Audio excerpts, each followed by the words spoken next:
উম্মত তুমি তোমার জন্য যে রান্না করেছ সবগুলো তুমি খেও না, আরেকজন গরিব মিসকিনকে ডেকে একসঙ্গে বসে খানা খাও, দুজনেরই পেট ভরে যাবে।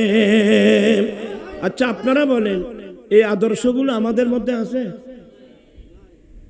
তাই না ওয়াজ শুনি যে আর মাহবিলি মাহবিলি মারমা আর ভাই অধ্যক্ষ হাসান আছে ওয়াজ করছি ফল মারাবিলি। তা আমি কি শিখলাম? আজ থেকে আমি সবাইকে বলবো চলুন আমরা দানি হই। আপনি বাজারে যাচ্ছেন, মাল কিনতেছেন, আশেপাশে দেখতে হবে অনেক গরিব মানুষ তোলে নিয়ে দাঁড়িয়ে আছে, মাল কিনবার পয়সা নাই। আপনি চাইলে তাকে 1 কেজি 2 কেজি আলু কিনে দিলে আপনি কি গরিব হয়ে যাবেন? আমি যে কথাগুলো বলছি আপনারা খুব মনোযোগ সহকারে, এই আদর্শের প্রশংসা আমার আল্লাহ করছেন। আমার আল্লাহ হযরত বলছে যে আমার রাসূল কেমন জানো, মেরে কিল দিয়ে।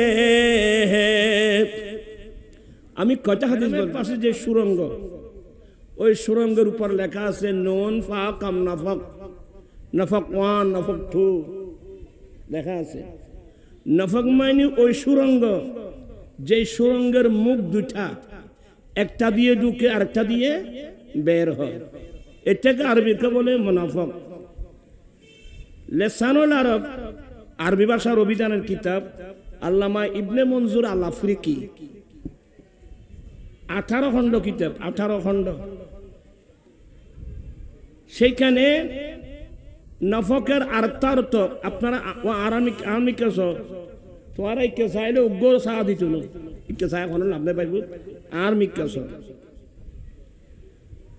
শ্রীগাল চিনেন তো, ইয়েল নচিন তোমার ইয়েল শ্রীগালের গর্তকেও আরবিতে নফক বলে, কারণ শ্রীগাল একদিক দিয়ে ঢুকে আরেক দিক দিয়ে বের হয়, এদেরকে ধরা মুশকিল। তো মুনাফিককে মুনাফিক এই জন্য বের হয়, তাদের এক মুখ মুসলমানের দিকে আরেক মুখ কাফেরের দিকে। ওয়াইদা খালাউ ইলা শায়াতিন ক্বালু ইন্না মাআকুম ইন্নামা নাহনু মুস্তাহজিউন। আল্লাহ এদেরকে আরেক নাম শয়তান লেখছে। কি লেখছে? শয়তান। আপনারা বোধহয় বিরক্ত হচ্ছেন, মনে হয় এত তাড়াতাড়ি, এটা তো মাত্র শুরু। আমার ভাই অধ্যক্ষ হাসান রাজা আসলে তো একেবারে করতে হবে, এসে গেছে। তো মুনাফিকদের সরদার লিডার আব্দুল্লাহ ইবনে উবাই ইবনে সুলুল, খুব মনোযোগ সহকারে শুনতে হবে। ওনার ছেলে কিন্তু আমার নবীর বড় আশেক। বাপ মুনাফিকের লিডার, ছেলে আমার রাসূলের পাক্কা আশেক। এ ধরনের হয় কি হয় না? বাপ কাফের, ছেলে মুমিন। ছেলে ভাই লাগবে লই যাও, তোমার এই চা খাই তারা আনকে চাই চাই, তারা কথা খালি হুজুর হলো চা খায়, আরো নয় 2 তারা আর কষ্ট নয়। মুনাফিকের সরদার আব্দুল্লাহ ইবনে উবাই ইবনে সুলুল, সে মৃত্যুবরণ করেছে, সে মারা গিয়েছে। ওনারই ছেলে আমার নবীর দরবারে আসলেন, ইয়া রাসূলুল্লাহ, আমার আব্বা আব্দুল্লাহ ইবনে উবাই ইবনে সুলুল মারা গিয়েছে, নবী গো আব্বার কফন দেবার জন্য আপনি নবীর একটা জুব্বার জন্য আসলাম। আল্লাহু আকবার। দিবেন আপনি? কি এটা জীবনের কষ্ট দি। ওনার ছেলে বলেন, নবী গো আমার আব্বা তো মারা গিয়েছে, আপনি নবীর একটা জুব্বা, আমার বাবার কফন দিতাম। বলতে দেরি আমার দয়াল নবী তাড়াতাড়ি আলমিরা থেকে জুব্বা মুবারক বের করে দিয়ে দিলেন। সুবহানাল্লাহ। 1 নম্বর শত্রু তার বাবা, নবীর সাথে ওই নবীর কাছে চেয়েছেন, নবী জুব্বা দিয়ে দিলেন। 1 নম্বর। 2 নম্বর, ইয়া রাসূলুল্লাহ, আমার আব্বার জানাজার নামাজ আপনি পড়াবেন। কারণ ওই সময় মুনাফিকদের জানাজা না পড়ার উপর আল্লাহর পক্ষ থেকে কোনো নির্দেশ আসে নাই। নিষেধাজ্ঞা আসে নেই। আমার নবী হ্যাঁ আচ্ছা তোমার বাবার জানাজার নামাজ আমি পড়ব। ফারুক আজম উনি তো মেজাজি মানুষ, উনি এমন বাবু ওয়াজ করার সময় সালাম দিয়েন না, বসেন। আল্লাহুম্মা সাল্লি আলা সাইয়্যিদিনা নাবিয়িনা শাফিয়িনা মাওলা। তো যখন জানাজার টাইম হলো, আমার নবী উঠছেন, ওমর চলো। এতক্ষণ উমর রাদিয়াল্লাহু তাআলা নিজেকে সামলিয়ে রাখছেন। ইয়া রাসূলুল্লাহ, এই মুনাফিকের সরদার আব্দুল্লাহ ইবনে উবাই ইবনে সালুল, তাদের দ্বারা ইসলাম এবং মুসলমানের যেই ক্ষতি হয়েছে কোন কাফের দ্বারা সেই ক্ষতি হয় নাই। ইয়া রাসূলুল্লাহ, আপনি জুব্বা মোবারক দিলেন তার কফন পড়ানোর জন্য, আবার জানাজা পড়াতে যাচ্ছেন। ওমর আসো আসো আসো, কারণ ভিতরে কি রহস্য এটা তো আর ফারুক আজম বুঝতেছে না। আসো তো, নবী যখন যাচ্ছে ফারুক আজম না গিয়ে পারবে? সঙ্গে সঙ্গে গেলেন। ওইদিকে মুনাফিকরা এরা বিশ্বাসও করে নেই, এরা ময়দানে উপস্থিত। আমার দেন নবী গেলেন, ফারুক আজম সহ কয়েকজন সাহাবা ছিলেন। ওই মুনাফিকরা বড় আশ্চর্য হয়ে গেল আমার নবীর আদর্শ দেখে। হ্যাঁ, আজীবন যাকে কষ্ট দিলাম, আজীবন যাকে এভাবে কষ্ট দিলাম, সে আমাদের লিডারের জানাজা পড়তে আসলো, কফনের জন্য জুব্বা দিল, এমন আদর্শ। ওরা নিজেরাই লজ্জিত হচ্ছে। আমার নবী বলছে, তোমরা ঠিক আছে তো জানাজা পড়ায়? হ্যাঁ ইয়া রাসূলুল্লাহ, পড়ায় দেন। আমার দেন নবী আব্দুল্লাহ ইবনে উবাই ইবনে সালুলের জানাজার নামাজ পড়ানোর সাথে সাথে আমার নবীর এই আদর্শের উপর ওরা এবং হয়ে প্রায় 1000 মুনাফিক সে মাটির মধ্যে নবীর হাতে কলমা পড়ে পাক্কা মুসলমান হয়েছে। রাসূল করিম সাল্লাল্লাহু আলাইহি সাল্লামের যে আদর্শ, এতক্ষণে ফারুক আজমের বুঝে আসছে। হে ওমর, বুঝছো? হ্যাঁ আর বুঝে আসছে। 1000 মুনাফিক কলমা পড়ে কি হয়ে গেল? মুসলমান হয়ে গেল। তো ফারুক আজমের এটা কি বৃথা যাবে? সাথে সাথে আল্লাহ কোরআনে পাকের একটি আয়াত নাযিল করলেন, লা তুসাল্লি আলা আহাদিম মিনহুম মাতা আবাদা ওয়ালা তাকুম আলা কবরিহি। হে রাসূল, তাদের মধ্যে যারা চিরদিনের জন্য মরা, চিরস্থায়ী মরা, এদের জানাজার নামাজ পড়বেন না। ওয়ালা তাকুম আলা কবরিহি, তাদের কবরের পাড়েও দাঁড়াবেন না। যারা চিরস্থায়ী মরা, আজীবন মরা, মাতা আবাদা, একেবারে চিরকালের জন্য মরে গেছে, এদের জানাজা পড়বেন না। তাহলে বোঝা গেল আমরা যারা মুমিন মুসলমান মারা যাই, আমরা চিরকালের জন্য মরা না, আমরা তো কিছুক্ষণের জন্য মরা। কি বললাম? আমরা মারা যাব কিছুক্ষণের জন্য। কিছুক্ষণ বলতে দেহ থেকে প্রাণ বের হওয়া, দেহ থেকে প্রাণ বের হওয়া থেকে তাকে উযু গোসল করানো, তাকে কাফন পরানো, এরপরে জানাজার মাঠে নিয়ে জানাজার নামাজ পড়া, নামাজ শেষে ওই ময়্যতকে গোরস্থানে দফন করার আগ পর্যন্ত মরা। যখন দফন শেষ হয়ে গেল, এখন আর মরা নাই, এখন জীবিত। আমার নবী এবার সালাম দাও, আসসালামু আলাইকুম ইয়া আহলাল কুবুর। কিন্তু শরীর থেকে প্রাণ বের হওয়া, দফন করার আগ পর্যন্ত তাকে কি কেউ সালাম দিয়েছে? বিধান নাই, সে মারা গিয়েছে, উত্তর দিতে পারবে না। যখন দফন শেষ, এবার আমার নবী বলেন, এবার সালাম দাও, আসসালামু আলাইকুম ইয়া আহলাল কুবুর, কি মানি এখন থেকে তার আরেক জীবন শুরু হয়ে গেছে, এটা হায়াতে বরজখী, এটা বরজখী হায়াত। আমাদের মতটা হলো, মুসলমান ইমানদারের মতটা হলো চিরস্থায়ী না, কিছুক্ষণের জন্য। কথা বলছে না কেন? এই জন্য আমার রাসূল হাদিসের মধ্যে একটা চ্যাপ্টার দিয়েছে, কিতাবুজ জিয়ারত। এখানে জিয়ারত মানে সাক্ষাৎ, দুনিয়ায় থাকতে সাক্ষাতের কথা না, মৃত্যুর পরে মানুষকে যখন কবরস্থানে দফন করা হয়েছে, উম্মত তোমরা কবরস্থানে গিয়ে তাদের জিয়ারত করো। তোমরা কবরস্থানে গিয়ে তাদের কি করো? জিয়ারতের চ্যাপ্টার কি জন্য দিলেন? যাতে কোন মুসলমান মনে করতে না পারে যে এরা মরে গেছে, ফুসে গেছে, মাটি হয়ে গেছে, এটা যেন মনে করতে না পারে। ওরা আগে আলমে দুনিয়ায় ছিল, এখন আলমে বরজাহ গিয়েছে, ওরা জীবিত। এই জন্য কবরস্থানে যাওয়া আমার রাসূলের সুন্নাত। আমি কি জিনিসটা আপনাদেরকে বোঝাতে পারছি? আজকাল কেসে শোনা যায়, এই ড্রাইভাররা ফির বুজুর্গের কবর দেখলে গাড়ি থামান কেন? ওরা মরে গেছে, ওরা তোমাদের কোনো লাভ ক্ষতি করতে পারবে না। ছেলেরা বলে ঠিক ঠিক ঠিক, এক পাগল এরা আর পাগল। এটা একটা নাস্তিক মতবাদ, এটা ইসলামী দর্শন নয়।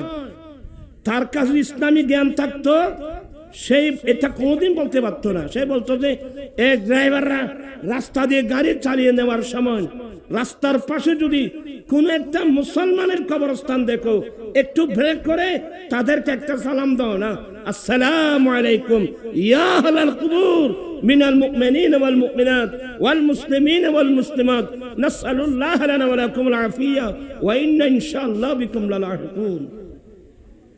তাহলে যেখানে আল্লাহর ওলি গৌস আছে, ওখানে তো কোনো প্রশ্নই নাই।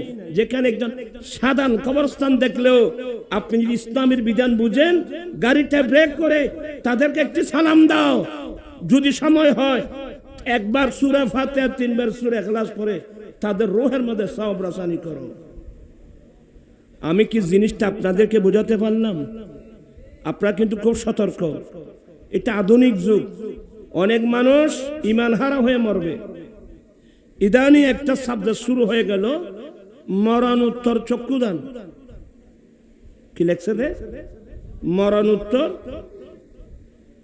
ওরা বার্তা নহন হল্লার বাই হত মা মরা ফা বেগুন একটু দেন দে আওয়াজ উঠতে বাইন তোমার একটা জিনিস শুরু হয়ে গেল, কি মরণোত্তর চোখ। নাউজুবিল্লাহ বলেন। এখন এগুলো দেখে দেখে অনেক শিক্ষিত মানুষ ওই নাস্তিক হলো শিখে দিয়েছে। আমাদের দেশে কিছু নাস্তিক ছিল না, আমি নাম বলছি না আর কি, এরা বলছে আমি মরলে আমাকে দফন করিও না, আমি মরলে আমাকে আগুন দিয়ে জ্বালাবে না। তো তোর গজুম কি? বলে আমি মরলে আমার ডেড বডিটা মেডিকেল কলেজের ছাত্র ছাত্রীদেরকে দিয়ে দিবা। কেন? বলে আমি তো মরে গেলে ডেড বডি কবরে দিলে জ্বালিয়ে ফেললে আমি তো কোনো লাভ করতে পারলাম না। কমসে কম আমার ডেড বডিটা মেডিকেল কলেজের ছাত্র ছাত্রীদেরকে দিলে এরা আমার ফ্যাট ফিরে ফেরে মানুষ অপারেশনের পদ্ধতি হলেও শিখবে। দেখো না খেন দেমাগে গুনো। এদেরকে বলা হয় নাস্তিক, এদের বলা হয় কমিউনিস্ট। এটা আল্লাহ মানে না, দিনও মানে না, ধর্ম মানে না। আমি সবাইকে সতর্ক করছি, আর দেশে আরো কদিন গই আয় মারা দেবার আগে আর দুনো চোখ দান করে দিলাম, মার মাইন খত্তর দানি। আপনাদেরকে আমি বুঝাই দিচ্ছি, সতর্ক। চক্ষুদান হারাম। কি বললাম? চক্ষুদান হারাম। কেন? দানের জন্য শর্ত হলো মালিক হতে হবে। আপনি একটা জিনিস দান করতে চাইলে আগে সেই জিনিসের আপনি কি হতে হবে? মালিক হতে হবে। আমি চোখ ব্যবহার করতেছি, কিন্তু এই চোখের মালিক কি আমি? এই চোখের মালিক যদি আমি হতাম, আমার ভাইয়ের চোখের চশমা দিয়েছেন, আমার ভাইয়ের চশমা দিয়েছেন, আমি মালিক হলে চশমা দেওয়ার প্রয়োজন কি? আমি নিজে নিজে ফবার বাড়িয়ে দিতাম, আর ফবার কবে কেন? তাহলে চোখের অনেক সময় পাওয়ার চলে যায়, চোখের মধ্যে ভাইরাস আছে, আমাকে চিকিৎসা করতে হয়, তাহলে বুঝতে হবে এই চোখের মালিক কিন্তু আমি নই, চোখের মালিক কিন্তু কে? আল্লাহ। তো যেহেতু চোখের মালিক আল্লাহ, সে তো এক মরণোত্তর চক্ষুদান, এটা হারাম। আর আমি তো, আমাকে যদি আপনি কয়েক হাজার কোটি টাকাও দেন, আমি কিন্তু দিব না। কেন দিব না? আমার দুটা চোখ রাখছি, আমার মৃত্যুর পরে আমাকে যখন তোমরা কবরে দেবে, কবরের মধ্যে আমার দয়াল নবী আসবে, এই চোখে আমি আমার দয়াল নবীকে আমি দেখব। আসবে না? মন করনা কিরের আগে যাবে যে কবরে, মন করনা কিরের আগে যাবে যে কবরে, আমন এ দরদি মদিনা শহরে। আমি আমার মৃত্যুর পর যখন তোমরা আমাকে কবর দেবা, নবীর হাদিস মোতাবেক আমার কবরে দুজন ফেরেশতা আসবে, মুনকার আর নকির। কিন্তু মুনকার নকির আসার আগে আগে আমার একজন দরদি ব্যক্তি আমার কবরে আসবে, তিনি আমার দয়াল নবী, যিনি মদিনাতুল মুনাওয়ারায় আছেন। আমার আলা হযরত বলছেন, আল্লাহু আকবার, পেশে নজর ওয়ানো বহার, সজদে কো হে দিল বেকরার, अरे रुकिए सर को रुकिए, हाँ यही इम्तिहान है। চিৎকার দিয়ে বলুন সুবহানাল্লাহ। একটু দূরে চলে আসলাম। আল্লাহ বলেন, রাসূল আজ থেকে যারা চিরদিনের জন্য মরা, এদের জানাজাও পড়বেন না, এদের কবর পাড়েও যাবেন না। যারা কাফের, মুশরিক, বেদিন, মুনাফিক, এদের মুনাফিক বলা হয়েছে, কোন সময় শয়তান বলা হয়েছে, বড় মারাত্মক। কিন্তু আমি যে জিনিসটা বোঝাচ্ছি, এমন দুষ্ট মুনাফিকের লিডার আব্দুল্লাহ ইবনে উবাই ইবনে সালুলের মৃত্যুর পর ওনার ছেলের হাতে নবী নিজের জুব্বাটা দিয়ে দিলেন তাকে কফন পরানোর জন্য। আল্লাহু আকবার বলবেন না? এমন আদর্শ। আমি অত আপনারা বিরক্ত হয়ে যাবেন। এবার একটা হাদিস শোনাবো, আমার দয়াল নবীর একটা হাদিস শোনাবো। এটা হলো প্রথম ইসলামের যুগে বাইরের বহিরাগত কোন রাষ্ট্র থেকে ইসলামের জন্য প্রথম অনুদান এসেছিল বাহরাইন থেকে। কোত্থেকে? বাহরাইন থেকে। বাহরাইন সরকার নবী এবং মুসলিম বাহিনীর জন্য একটা অনুদান পাঠিয়েছিল, 80,000 মতান্তরে 1 লক্ষ দিরহাম। বেলাল বলেন, নবী গো, বাহরাইন সরকারের পক্ষ থেকে একটা মোটা অঙ্কের অনুদান এসেছে। আমার নবী বলেন, বেলাল মসজিদে নবীর কোনায় রাখো, আসো আগে আমরা ফজরের নামাজ আদায় করে নিই। ফজরের নামাজ শেষে আমার নবী বেলাল, মালগুলো নিয়ে আসো। কয়েকজন সাহাবাকে ডাকলেন, তুমি মদিনা শরীফের এই রাস্তা দিয়ে যাও, তুমি এই রাস্তা দিয়ে যাও, তুমি এই রাস্তা দিয়ে যাও, পাবলিসিটি করে আসো। বাহরাইন থেকে মোটা অঙ্কের একটা অনুদান এসেছে। কোন গরিব মিসকিন কাঙ্গাল থাকলে মসজিদে নবী শরীফে আসতে, ওরা পাবলিসিটি করে যখন মসজিদে নবী শরীফে আসলেন, প্রায় 300-এর কাছাকাছি মানুষ, গরিব মিসকিন কাঙ্গাল অসহায় মানুষ, আমার নবী সবাইকে অনুদান দিচ্ছেন। আল্লাহু আকবার।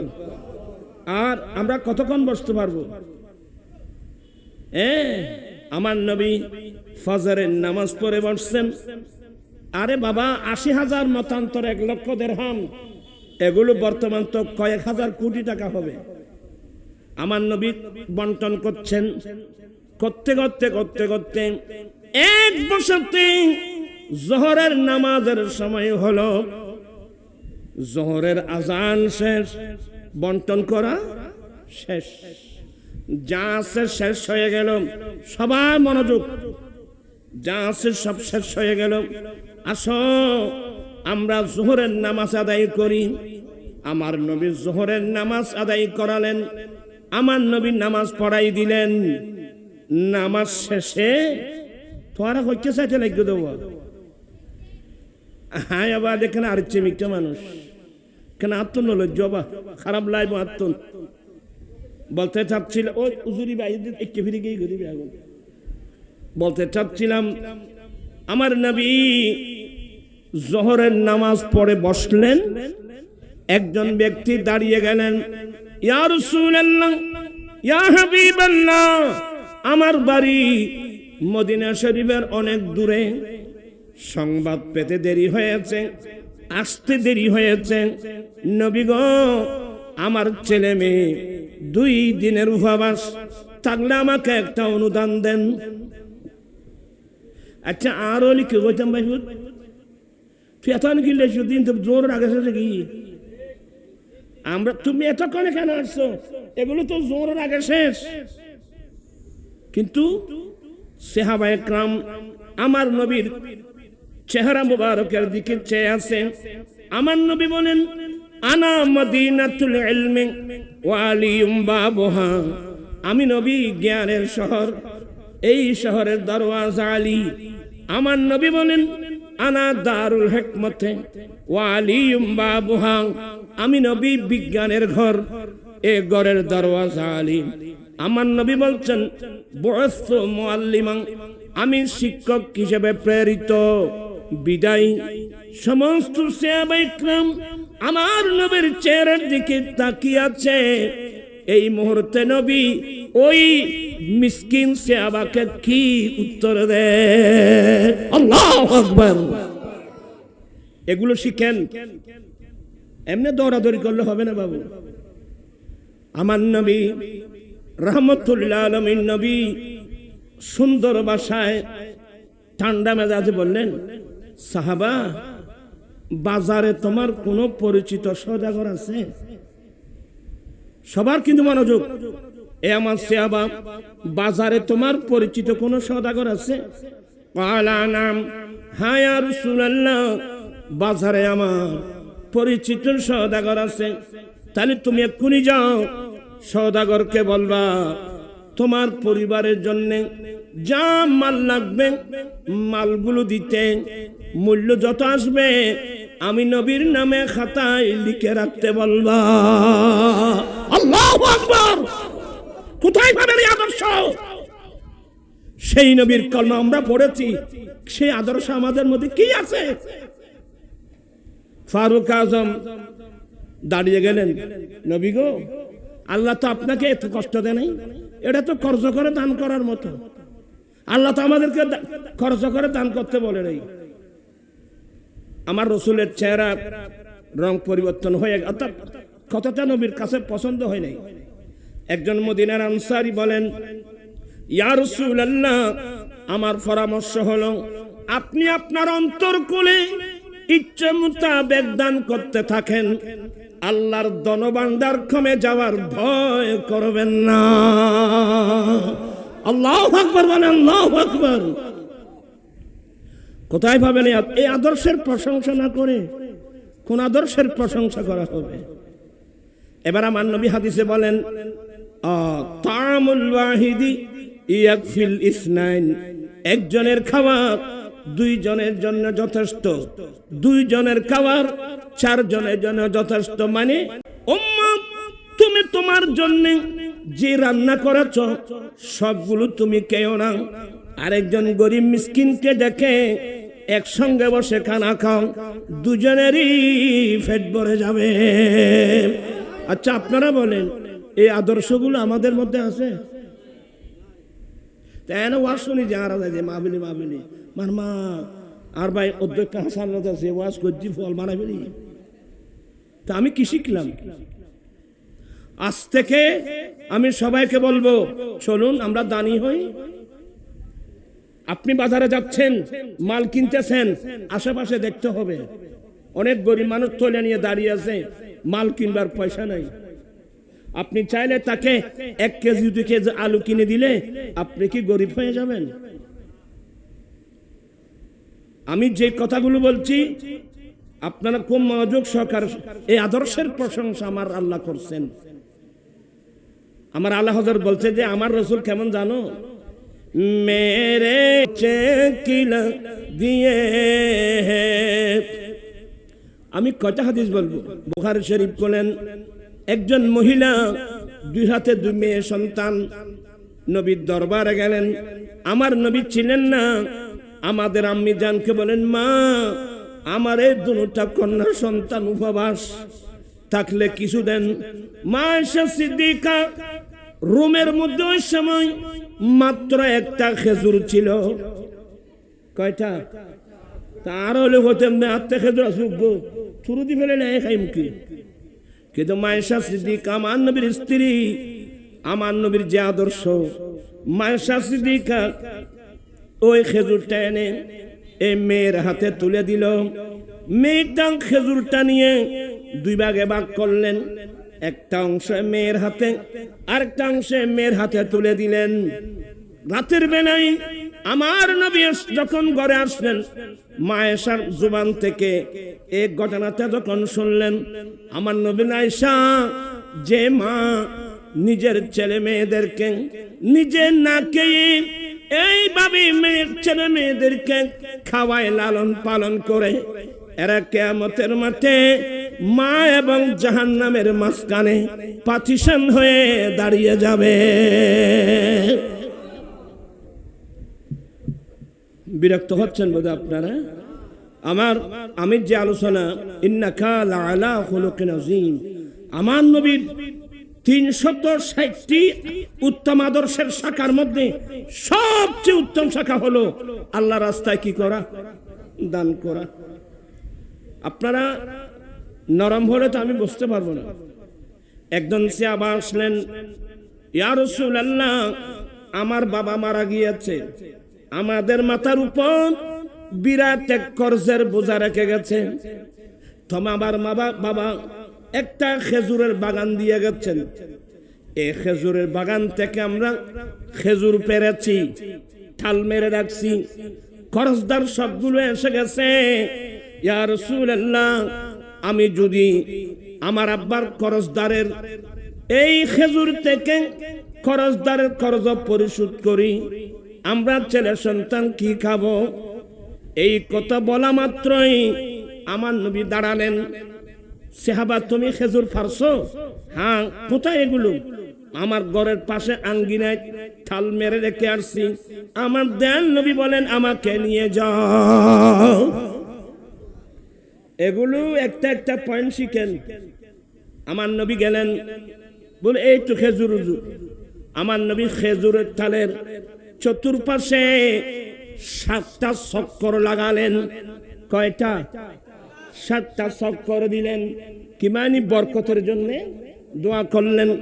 এবার আমার নয়, এবার করো, এখান থেকে খেজুর মেফে মেফে তোমার বাবার কর্জদারকে কর্জ পরিশোধ করো। যখন খেজুরগুলো মেফে মেফে বাবার কর্জগুলো পরিশোধ করলো, কর্জ পরিশোধ করার শেষ, এরপরে দেখা গেল খেজুরের তাল থেকে একটা খেজুর কমে না।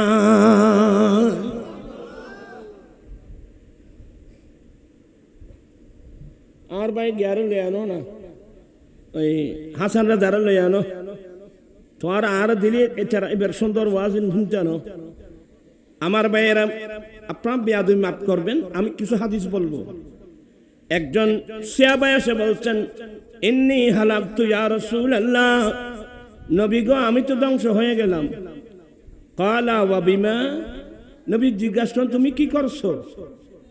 বলে ইয়া রাসূলুল্লাহ ইন্নী ওয়াকাতু আলা আহলি, নবী গো আমি রোজা রেখে স্ত্রী সহবাস করে ফেললাম।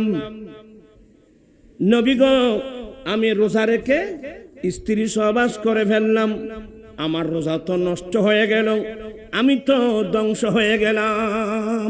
আল্লাহু আকবার। সাহাবার অনুভূতি, একটি রোজা নষ্ট হলো, ওনার অনুভূতি হলো আমি তো ধ্বংস হয়ে গেলাম। আজকে যারা মাসকে মাস বছরকে বছর রোজা নামাজ ছেড়ে দিয়েছে, এখনো পর্যন্ত সেই অনুভূতি আমাদের মধ্যে আসছে, হেরে আমি তো ধ্বংস হয়ে গেলাম। আসে নাই। আমরা তো গরু ছাগলের মতো চলতেছি। আমি সবাইকে সতর্ক করছি, আমি আছি কয়দিন দুনিয়াতে, আপনি আছেন কয়দিন? ফেরেও তোমারা জ্ঞান আনতে লাগবে। আসান রাজা রানি পেল না আয়া মানুষ বয় দি আল্লাহর মতো ওয়াজ করতে চাইবে। আয় তো খালি মারি কিন্তু ওই চেয়ারেরও ওয়াজ করতে খালি চেয়ারের ইবে এখন গরিব আল্লাহুম্মা সাল্লি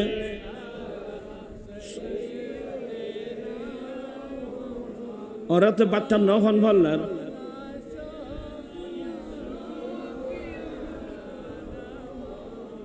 আচ্ছা যাই হোক, আমি আপনাদেরকে আর বিরক্ত করতে চাই না, একটু খুব এই হাদিসটা বলে দিই। বলে ইয়া রাসূলুল্লাহ, নারায়ে তাকবীর, নারায়ে তাকবীর, নারায়ে রিসালাত, নারায়ে রিসালাত, ইয়া রাসূলুল্লাহ সাল্লাল্লাহু আলাইহি ওয়াসাল্লাম।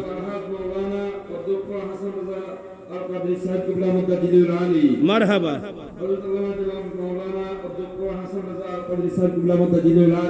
মারহাবা। ওই আলা তোরা সুন্দর করে ওয়াজুর ইত্যাদি। হ্যাঁ মাশাআল্লাহ, তোমার সরাইতাম হয়ে যেতাম কি চলে গেল। আয়া বহুত কষ্ট করে মানুষ জোগাড় করতে এলা তো এলো আইও না তো। আর এখন আসান রাজা হুজুর তোমার সুন্দর সুন্দর না তো উনিবে, ওয়াজও উনিবে। ই বেগুন তো আল্লাহ আল্লাহ বরিয়ে দেন ইনাই বয়তে কষ্ট ই আজ ভইলে ওয়াজ করে দিয়ে খাইলে চেয়ার না, বুঝছো না? এবার বসবেন, এখানে অনেক জায়গা খালি আছে তো, আপনার সামনে আসেন। কিরম আর মানুষই নেই লেখা, সামনে জায়গা খালি, চেয়ার খালি, তোমার যদি বই রইও ডাকে ডাকি আনন্দ করে। সালাতুন ইয়া রাসূলুল্লাহ আলাইকুম।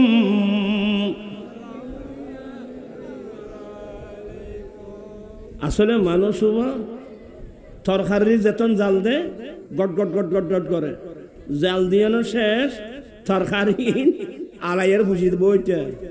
আর এখন আলাইন্য মুসলমান ভাই এরাই বলি তা কেন জালুলো দিতে কি করব? আসেন, আপনার কষ্ট করে আসেন, বসে যান। আমি যে হাদিসটা বোঝাতে চেয়েছিলাম, ইয়া তোরা বসছো না, একদম আওয়াজ নগর এবে হইরে দিবে আমার ভাই এরাম। বলি ইয়া রাসূলুল্লাহ, আমি রোজা রেখে স্ত্রী সহবাস করে ফেলছি, আমি তো ধ্বংস হয়ে গেলাম। আমার নবী বলেন, এ আমার সাহাবা, রোজা যখন নষ্ট করেছ কাফারা দাও। আপনারা আমার কথার দিকে আছেন? ইয়া রাসূলুল্লাহ, আমি কাফারা কি দেব? আমার নবী বলছেন, দে তোমার কাছে দাস দাসী থাকলে আজাদ করে দাও। সুবহানাল্লাহ বলবেন না? তোমার কাছে দাস দাসী থাকলে আজাদ করে দাও। বলে ইয়া রাসূলুল্লাহ, আমি গরিব মানুষ, আমার কাছে কোনো দাস দাসী নাই। আচ্ছা, তাহলে তুমি দ্বিতীয় নম্বর, তুমি ফাসুম শাহরাইনি মুতাতাবিআইন, তুমি ধারাবাহিক 2 মাস রোজা রাখো। রোজা ভাঙ্গি তো হবো, ইয়া কাফারা হবো, বরাবর 2 মাস 60 হইতারে 59 হইতারে, কারণ মাস 29 আছে না, 2 মাস রোজা রাখ। মাঝখান বাদ গেলে তো ধারাবাহিক 2 মাস রোজা রাখো। বলি ইয়া রাসূলুল্লাহ, আমি গরিব মানুষ, আমি পারবো না হুজুর, নামাজ তাতি। তাহলে 2টা শেষ। বলে তৃতীয় নম্বর, ফাতিইন 60 মিসকিনা, এ আমার সাহাবা 60 জন মিসকিনকে খাবার দাও। এ হাদিসের ব্যাখ্যায় ফুকায়ে কেরাম বলছেন 2 ওয়াক্ত করে খাবার দাও। কয়জন মিসকিন? 60 জন মিসকিনকে খাবার দাও। বলি ইয়া রাসূলুল্লাহ আমি গরিব মানুষ, তাইলে রোজার কাফারা দেওয়ার ওনার কাছে কিছুই, তো রোজার কাফারা কি মাফ হয়েছে? কম ভালো করে শুনেন কথাগুলো। এবার আমার নবী ওই সে আবার চুপচাপ বসে আছে। আমার নবী কিছুক্ষণ বসতে না বসতে মুহূর্তের মধ্যে একজন সাহাবা আসলেন 1 বস্তা খেজুর নিয়ে।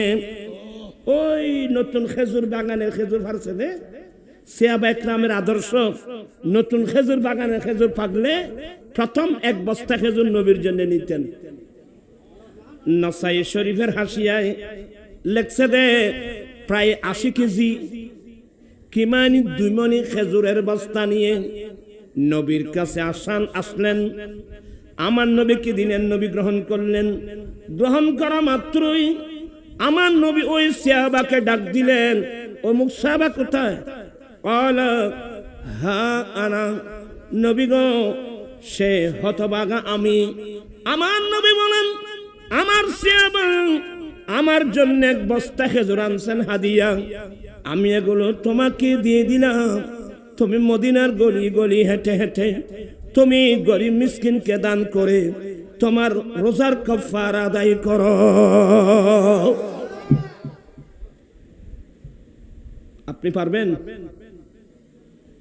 আমার নবী সাজা দিলেন যে তুমি এই খেজুরের বস্তা আমি আমারটা দিয়ে দিলাম, তুমি নিয়ে যাও, তুমি মদিনা শরীফের গলি গলি হেঁটে হেঁটে গরিব মিসকিনদেরকে দান করে তোমার রোজার কাফারা আদায় করো।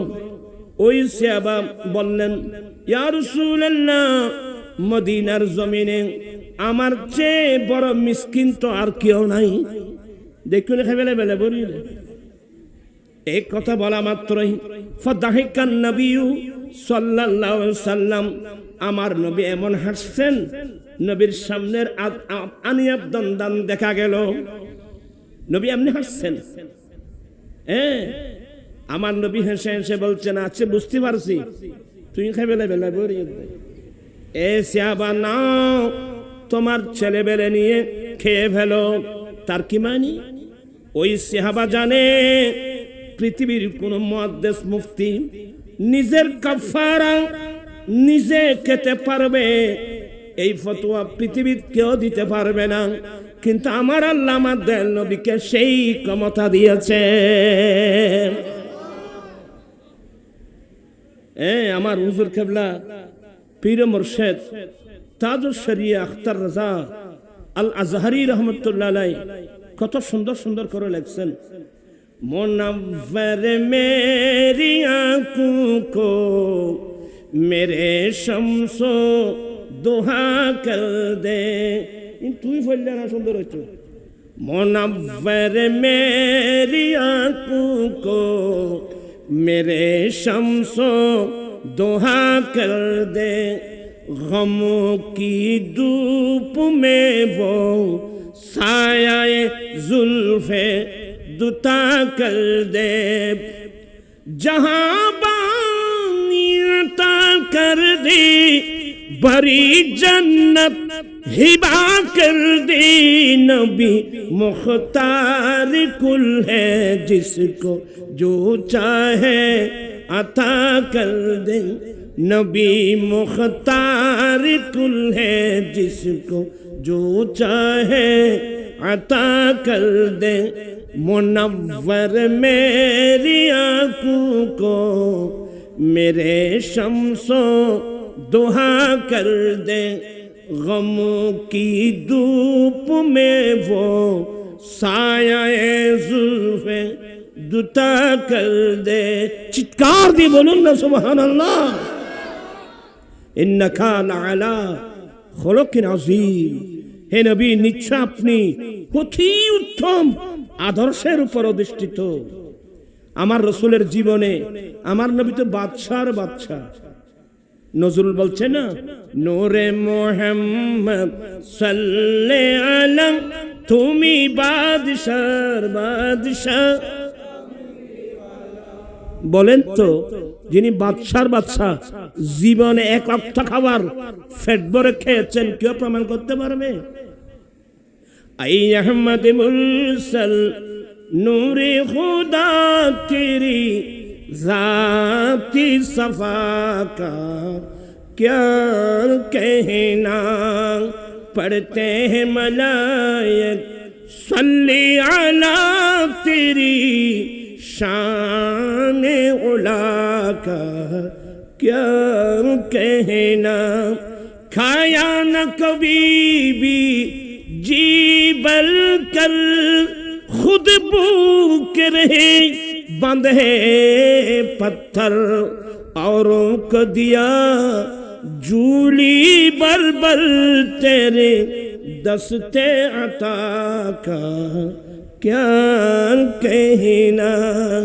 ऐ अहमद मुरसल नूर खुदा तेरी जाती सफा का क्या कहना। আমি এইভাবে একটা বললে সারা রাত বসে থাকবেন, এগুলো শেষ হবে না। আমার নবীর অতি উত্তম আদর্শের মধ্যে একটা হলো, আমার নবী ডান হাতে বাম হাতে দিনে রাত্রে গরিব মিসকিন কাঙ্গাল অসহায় মানুষের দিকে সাহায্যের হাত প্রসারিত করে রাখছেন। দানি মানুষ, আল্লাহর বন্ধু, আমার নবীর প্রিয়, মানুষের প্রিয়। কথা বলছেন না কেন? দানি মানুষ সবার প্রিয়, বখিল কঞ্জুস কৃপণ সবার শত্রু। আজকের মাহফিল থেকে সবাই সিদ্ধান্ত নেন, আমি আজ থেকে দানি হব, আমি আজ থেকে দানি হব। একটি কথা বললাম, 360টি শাখার মধ্যে একটি বললাম মাত্র। আরেকটা হলো ক্ষমা করে দেওয়া। এগুলো আমরা শিখি নেই, এমনি শুধু কলমা পড়ছি মুখে। আমার নবী বলেন, উম্মুল মুমিনিন আয়েশা সিদ্দিকা বলেন, আমার নবীর আদর্শের মধ্যে একটা আদর্শ, আমার নবীকে যে যতটুকু আক্রমণ করেছে, আঘাত করেছে, ওয়ালাকিন ইয়াফু ওয়া ইয়াসফাহু, আমার নবীর জীবনে কোনোদিন কোন অপরাধী থেকে কোনোদিন নবী প্রতিশোধ গ্রহণ করেন নাই।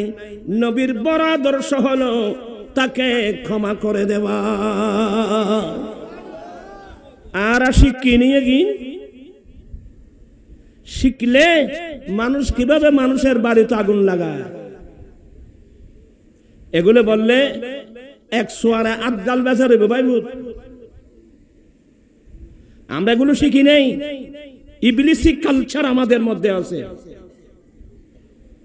মায়েশা সিদ্দিকা বলছেন, আমার নবীর জীবনে কোনোদিন কারো থেকে, বস লাস্ট কথা একটা আজকের মতো, 8ম হিজরিতে আমার রাসূল যখন 10,000 মুজাহিদিন নিয়ে বিজয় বেশে মক্কা দখল করলেন, তখন মক্কাবাসী প্রায় 60,000 মানুষ আল্লাহর ঘরের চতুর্পাশে, পাহাড়ের উপরে, পাহাড়ের মধ্যে, পাহাড়ের পাদদেশে দাঁড়িয়ে দাঁড়িয়ে থরথর করে কাঁপছে।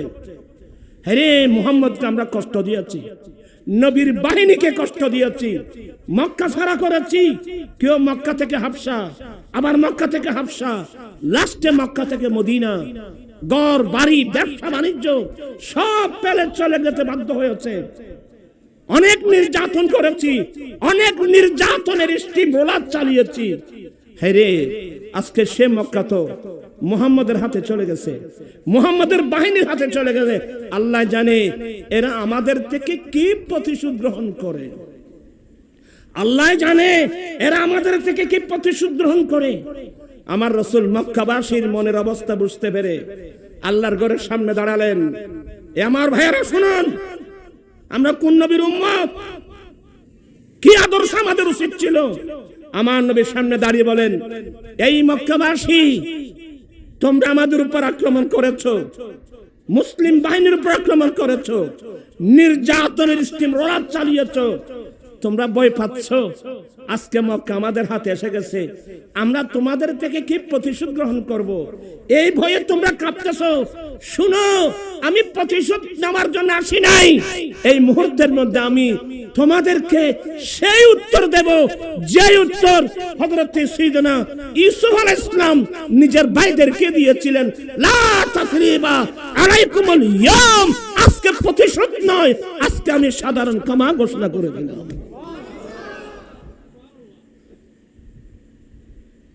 শিখছেন এই আদর্শগুলো? এমনি শুধু মিলাদুন নবী করে করে শুধু খরমা বিরিয়ানি খাচ্ছি আমরা? নবীর কোন আদর্শটা আমি শিখলাম? আজকে ভাই ভাইয়ের মধ্যে যুদ্ধ, আপনি নিজের মায়ের ফাটের ভাইকে মাফ করতে পেরেছেন?